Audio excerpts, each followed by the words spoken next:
tugarutse gatoya mama uno munsi Kidumu no mustar navuga yuko yagifashe ya mbere ngwati darapo y'u Burundi navuga yuko yayicakiye vy'ukuri yatanguye gute kuja mu muziki yoba yavutse ari akubita umuziki kugira intandaro yo kuba umunyamuzika byagenze gute?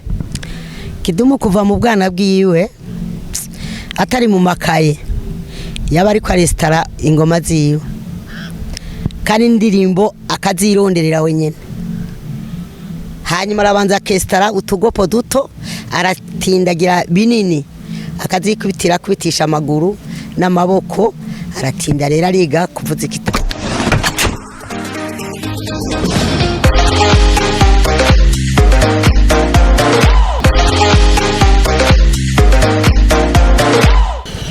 Yo, yes, this is Teacher Prince, the MVP, Prince of East Africa. Ukisikia same ukisikia Prince, unasikia Super Prince, the king of interview. Yes, leo ukijaribu kuangalia hapa nyuma tuko wapi? Tuko Miami Beach. Hapo tunakuja kufanya nini? Yes my niggas, nitaje niwaambie kwamba kwa muda huu ambao mnajua kwa kile kipindi cha Burundi's Got Talent.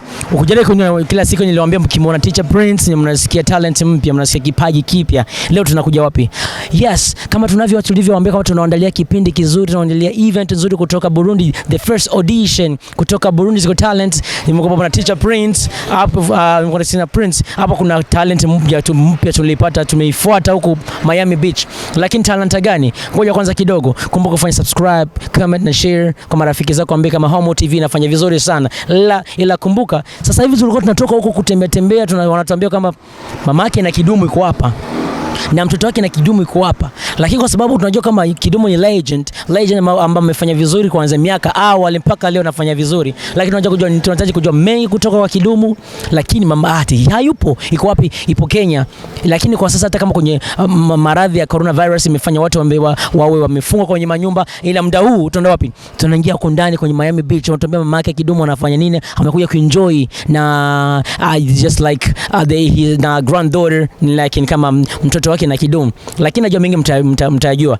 Kwa kweli mama yake Kidumu inakwambia noma kabisa. Sometimes anachukua muda, anakuja kufurahia maisha, yani ni kama ni kitu kizuri sana. Lakini sijui kama niko ndani, acha tuulize ndio kama tupatia ruhusa, mtajua mengi sana. Lakini jaribu kuendelea mnatufuatilia na vipindi vyote kutoka Burundi's Got Talent. Ni kile kipindi ambacho tunaonyesha nini? Tunawaonyesha talanta mpya kutoka wapi? Kutoka Burundi. Na ndio tuna focus sana kwa mama vijana, na tumesikia kwamba na mtoto ambaye anaimba vizuri. Kila kitu mtakifuatilia, mko pamoja na Teacher Prince, the MVP, Prince of East Africa. Yes, the Super Prince, the king of interview kutoka wapi? Kutoka Homewood TV. Yes, endelea na sisi, vipindi ni vile. Yes, BGT show my niggas. See you. Yes sir, karibu kuangalia vizuri. Tunaangalia this is Miami Beach. This is Miami Beach. Tunamfuatilia na tunamfuata mtu nani? Tunamfuata yes mamake na Kidumu. Lakini tujamuona kama anakaa wapi, lakini sijui mahali hapa amekaa, lakini mtamuona mama ambaye bomba kabisa. Anaenjoy, anachukua muda na enjoy, anafurahi pamoja na mtoto wake na Kidumu anamta Grace Nimbo. Na huyu jamaa Nadia ni mtoto anaimba vizuri, tumsikia kama interview fulani anaimba vizuri. Lakini sasa hivi ni muda mwafaka tumechukua wa kumkutana huko, tumuulize maswali mawili matatu, tujue nini inspiration imetoka kwa nani. Labda katoka babake, lakini kuna mtu mwingine kama nani mtamjua. Lakini mkiendelea, yes sir, tunaenda wapi? Ni ndani ya Miami Beach my niggas. Yes, tunaendelea kabisa. Yes, ni yule Teacher Prince, the MVP, Prince of East Africa. Waga sishindwi, ndo mimi nani? Wantaza Super Prince, the MVP, the king of interviews. Tunajua tunakunaolesha ma story fulani. Ni ile Homewood TV ambayo tunapatia vipindi fulani kutoka kona nchi 4 za dunia. Yes, kuna Burundi's Got Talent, tunapatia vipindi kama Burundi Enfant, Burundi Jeune, Burundi Femme. Yani vipindi vivyo vingi sana. Lakini kwa muda huu tunaelekea wapi? Kumuona kwa mahali ambapo mama yake na Kidumu amekaa. Unakwambia kama amekaa hapo, sio amekaa huko, amekaa na mtoto na Kidumu. Yeah, sio kama anachukua, kama alikuwa anakunywa pombe, sio anafanya nini, sema na enjoy. Lakini mtamuona, sio ni muda mchache tu mtamuona. Mngoje tu kidogo, tutafika huko chini, tuanze kutucheki wapi. Yes, mkumbuke na behind camera tuko pamoja na Simon Pro, anafanya vizuri sana. Yes my niggas, endelea na sisi. Yeah, this is Miami Beach. Ukijaribu kuangalia kwa chini unaona Miami Beach, mahali pazuri sana. Yes, yeah, tumetoa hela nyingi sana kupata nafasi ambapo tutafanya interview, nafasi nzuri sana. Yes, Homewood TV inafanya vizuri, tunatoa hela. Yes my niggas, yes tunakuja. Na tunaendelea. Yeah, jaribu ni okay, jaribu kuona ile ni gari na naijua gari ambapo mamake na Kidumu anatembelea. Umeiona? Ni gari ambapo mamake na Kidumu anatembelea. Yeah, ndio hiyo pale. Yeah. Afu nishamuona. Bro, wamaze kumwona wambonya hali ya nani? Wambonya. Chino bona mumeri charia. Ngora bona meri charia. Tukachana kueleke. Tupasenga amani. Mani uyu umuduga nyina Kidumu yaziyemo vram. Urako araba mere baryoherwa mu buzima. Tunataje mama tukitende mama nkaba baryoherwa mu buzima sivyo? Bafisa abana baba star bakora bariko bakora neza ariko nabafata kanyo bakaza kuri yaje kuri Miami Beach. Yes, na mama banga baba star baza juste kuryoherwa juste baza kuryoherwa mu birori bitandukanye. Bien sana kabisa. Evan biraryoshe man. Yes, ndaryoye kubona mama Kidumu ariko araryoherwa mama yani misikari karanya cyane. Ndimfanya usaza kumubona ndakugiye gato we man. Yeah. Man, ni bodyguard yaje ni bodyguard man. Ujya mu bodyguard yomoni. Ujya mu bodyguard na muzi wa Kidumu, bodyguard wa Kidumu. Namubonye cameraman yabaria na muri kari ya bodyguard wa Kidumu ariya. Ngo yari bodyguard wa Kidumu. Arirutse ariko ngo ngahani twagira amakosa asha sicoroshe. Yeah, mara turamushikira mama Kidumu, turamushikira mama yake na Kidumu. Yihereje man ariko aranyifana. Yes, yeah. Yes, na bado naendelea kuambia kwa this teacher Prince the MVP Prince of East Africa kutoka himaya Homewood TV. Tuko tunaendelea na vipindi vizuri sana kutoka Homewood TV. Ni kipindi gani? Burundi's Got Talent. Mahali tunakuja wapi? Tunakuja kukutana na mamake na Kidumu.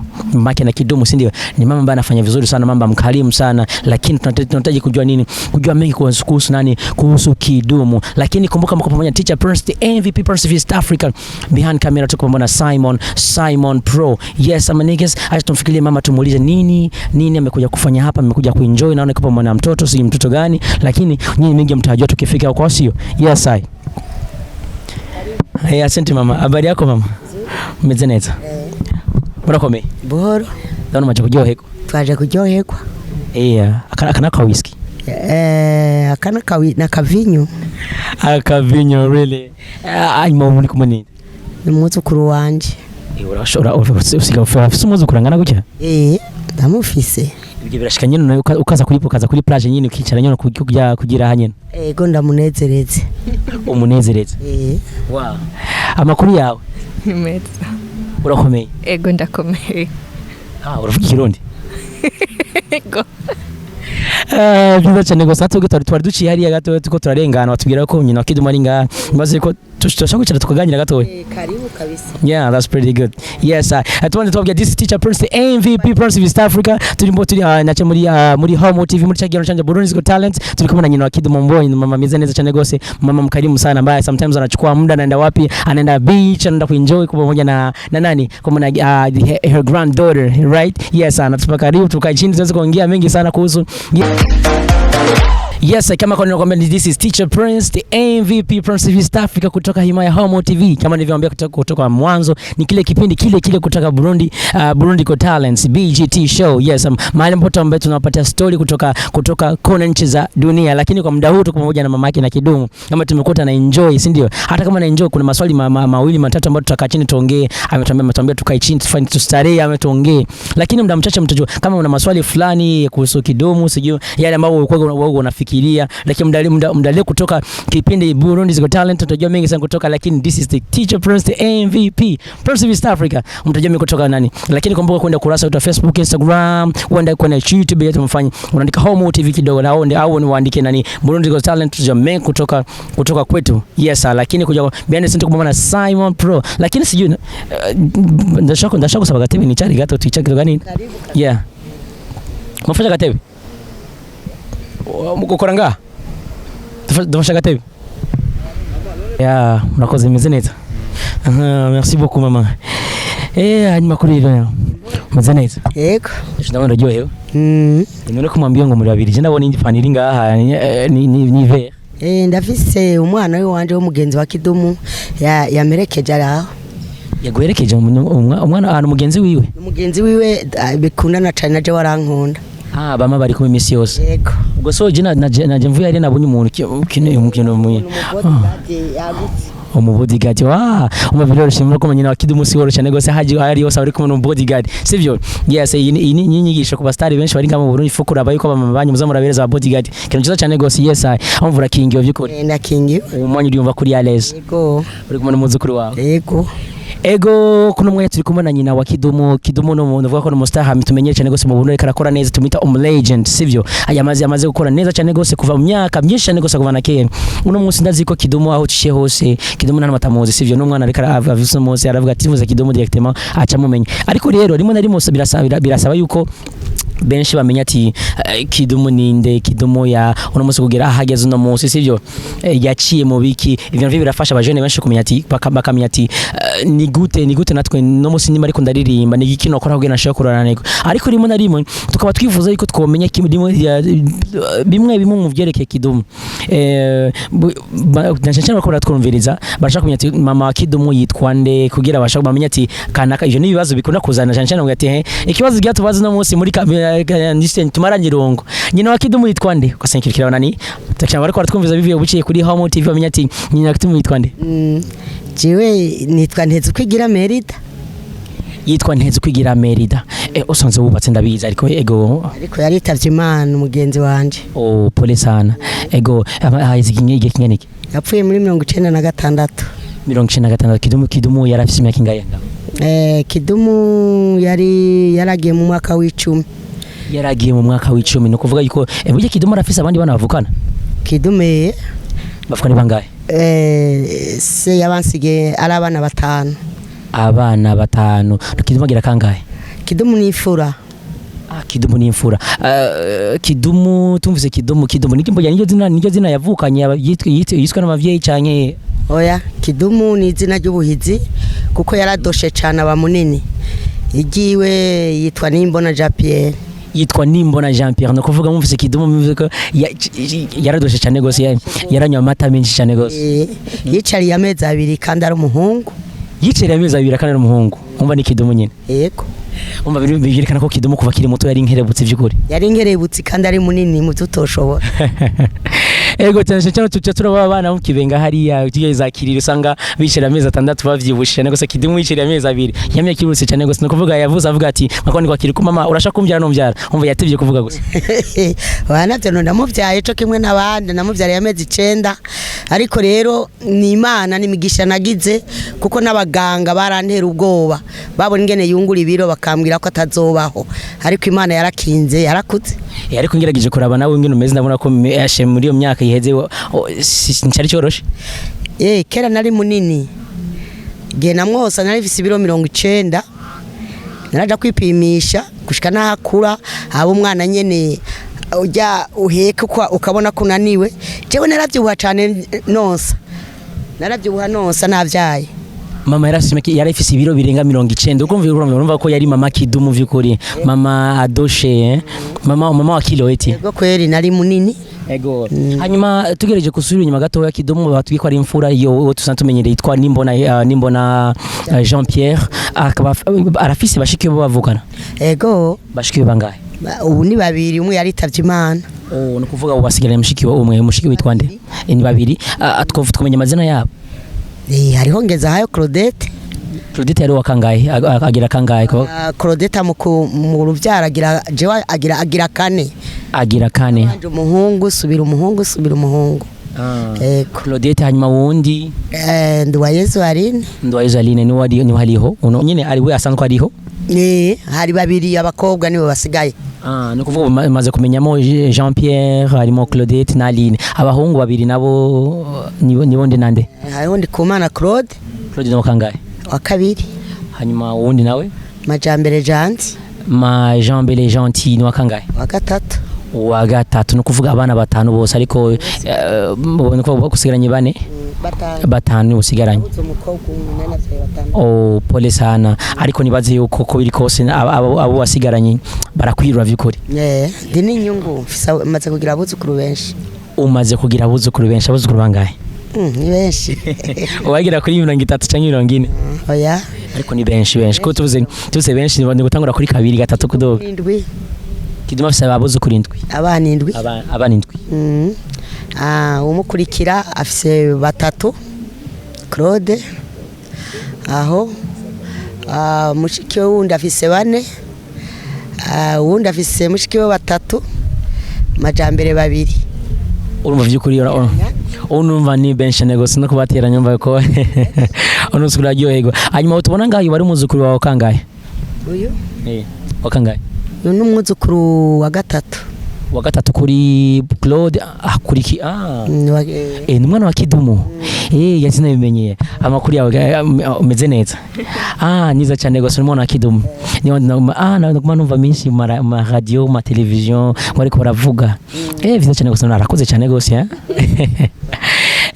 viza cyane gose hanyuma tusubije gato ndazi ko turaza kwiga byinshi ndabona ko afise byinshi yo kumubaza hanyuma tugatumenya ati Kidumu iba yavyose ajya kugira ati umurongo abantu benshi bariko baratwumviriza baravuga ati Kidumu vimwe n'umwana mwiza ni mwaka akora cyane gose ariko arinspira aba jeune benshi ariko arakora ibikorwa byiza cyane gose mu Burundi arashimwa cyane gose bakena kumenya none Kidumu yuba yavutse ryari bakugi barabe yavutse ryari Kidumu yavutse 74 igihumbi kimwe amajana icenda na mirongo irindwi na kane niho Kidumu yavuka ego hanyuma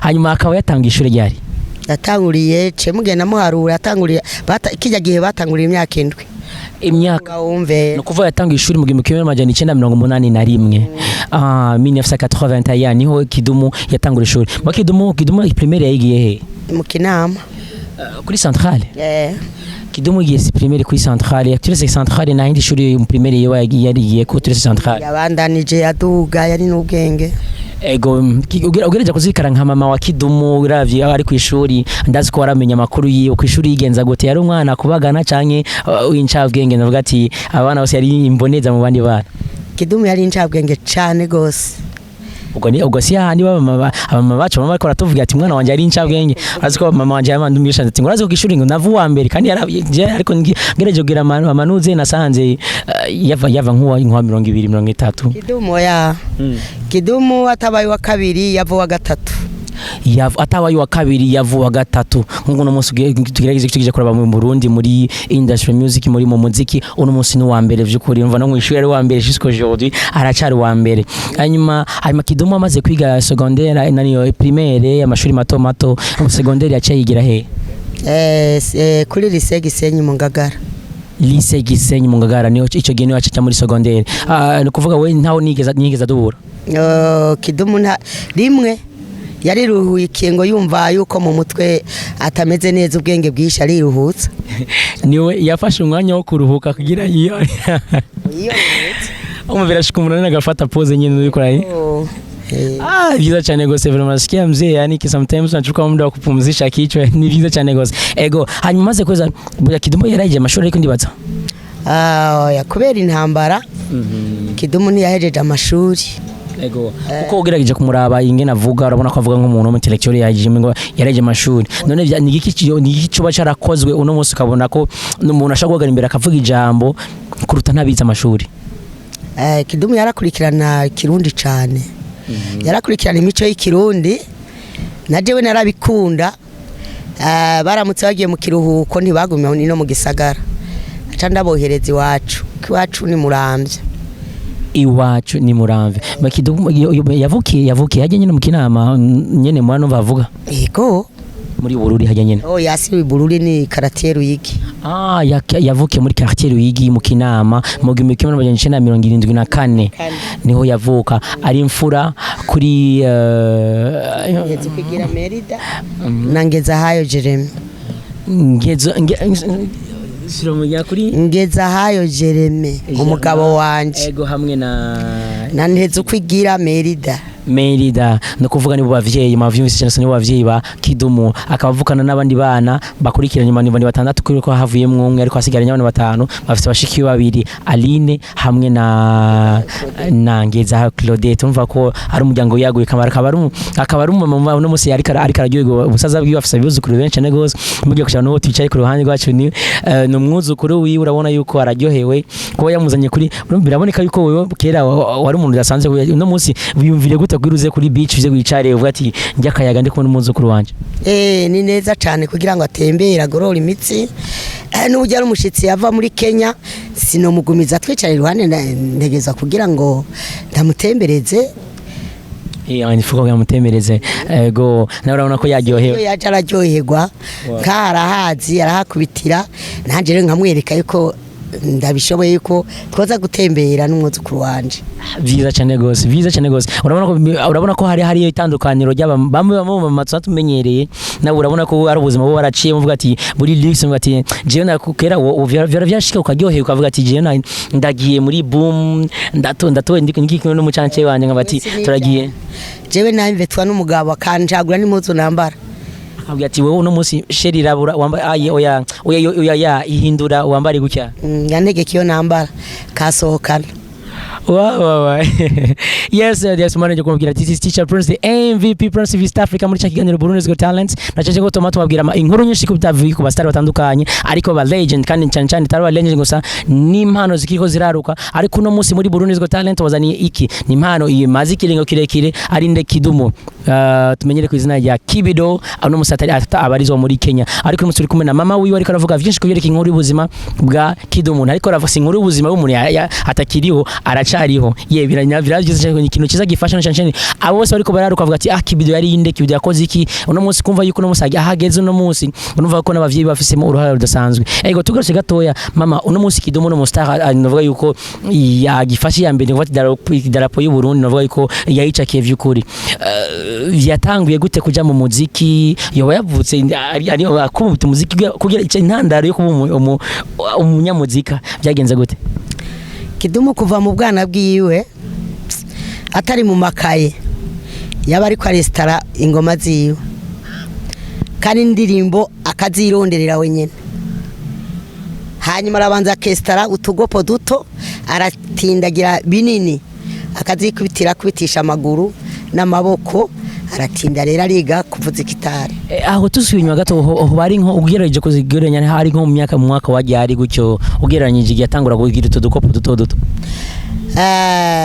yari nko mu mwaka wa gatatu yari yaramaze gutangura yamaze gutangura ishuri yari yamaze gutangura ishuri no kuvuga ko yatanguye afise imyaka indwi ndavuga ko cyo gihe afise imyaka 10 no kuvuga yuko cyo gihe hoba hari nko mu 1984 neza cyane kuko ari umwana w'ingimbi yagimbutse yarigeze no kuririmbira muri Gitega kujya 8 televiziyo iraja kumuraba gato icyo gihe yaje kurimbira muri Gitega ho wari nko kugereranya mu myaka wajyari gutyo nico gihe nyene yo afise imyaka 3 yenye umva ni mu bice yari muto ni pantaro yari kenyeza umukanda buri gikwemba gakenyeza umukanda muto yari muto ariko umva yaragize akantu abantu baraza kurabana televiziyo rera abagore barazigize inkono abataha bagataha abaryoherwa bakaryoherwa kandi yari yishika ingorongoro c'amahera 5 urumva yuko yamya ryoshe ibirori kuva na kimwe ibirori kuva ari umwana si bishasha bya nivyo ni ndemanywa ntawamwigije kuririmba Kidumu umva Kidumu nigeze yinspira ku muntu numwe ubwo nta kintu na kimwe warigeze kubukora mu buzima kavuga ati jewe no banarigiye kuri mama cyangwa kuri papa na support na ubufasha yo barakwiye ku bavyeyi oya ku byukuri jewe ndabizi nari umwana nkerebutse kandi nakuriye mu mihari ariko se wiwe yaratekereza cyane yaratekereza menga ico nziga se wiwe yaciyemo yarabaye umukorezi yari umukorezi w'imisa muri Katolika ariko jewe mu bwana bw'iwanje nari sinovuga ko nari umusitari mugabo ibihe byari bigezwemo naje sinari noroshe ego subiye gatuma uvuze ko gasi wa Kidumu yari umukorezi ndazi ko abajene benshi tugiye mu mukereza myaka ya kera bavuga ati nagira mu mukorezi mfise intandaro ko zo mu padiri ubwo ndazi ko mu myaka ya kera abapapa bacu nibo baje koresha amabare gato dusinyuma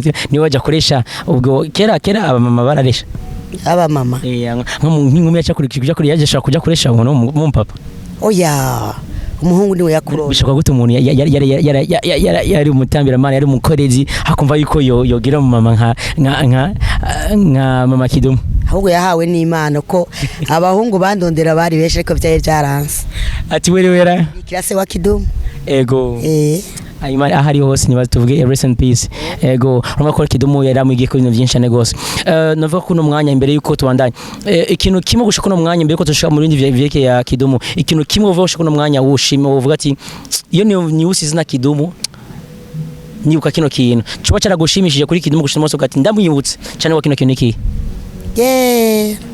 ni cyinshi